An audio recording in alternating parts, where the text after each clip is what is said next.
Good morning!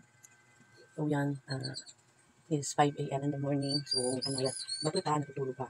Pag natutulog pa sila, wala na ako na sa kanilang dede. So, pero pag gising nila, madede na lang. So ngayon, ang gatas nila is Nestojin Classic. So, 3 scoop, ang binibigay ko palagi sa kanila hanggang dito. Hindi pa yung karga.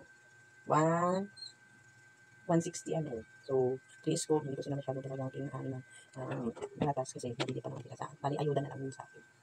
So guys, tingnan nyo yung mga batuta. So, natutulog pa ang mga batuta. Tingnan nyo. Tingnan nyo ang mga batuta. So, hindi rin tayo tumatae. Ay, hindi ko nakalakay.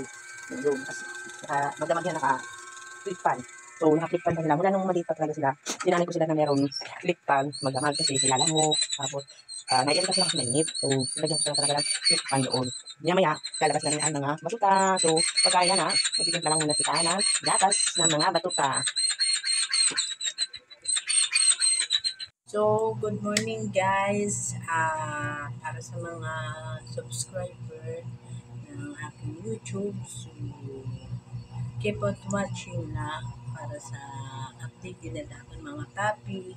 So, pagkaya na, tapos ko naman sila padidikin. So, meron akong natayan gatas dito sa kanilang dede. So, na-try ako kasi mali 3 days out 4 days, ano yan?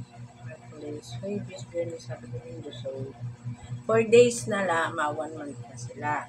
And sabi ni doktor is 3 weeks, kailangan na hinay-hinayon, pagpakaon, ito na aton mga puppy. So, ngayon, meron ako yung dog food. So, itatry ko sa kanila kung naita talaga sila ko magiga. Kasi meron daw yun late ko bago ko na kain ng dog. So meron daw mas maaga na nakain ng dog. So mag-try tayo. Gagawin natin ito. Lalagyan natin ng mainit na tubig. Okay, Panda. Andito si Panda. Kung anay. Nag-ano pa ako ng pagkaon. Kita ko kumakain mo. So, yan. Inan natin sa mainit na tubig. Tapos, lalagyan natin siya ng gatas. Para hindi sayang yung gatas nilang natira. Alam naman to, kanina lang naman ito ng 5 m.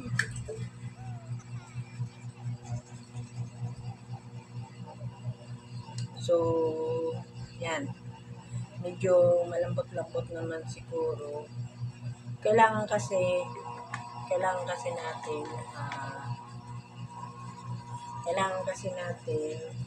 maging malambot kasi wala pa talaga silang ngipin. Hindi pa talaga hindi pa lumalabas lahat ng ngipin nila. So, ginanyan ko yung mga gilagid nila.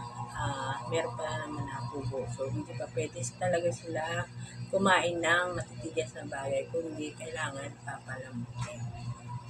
So, watch ka mo. Maya-maya, babalik ako para updating kung may kakain na ng mga puppy ngayong 27 days na sila.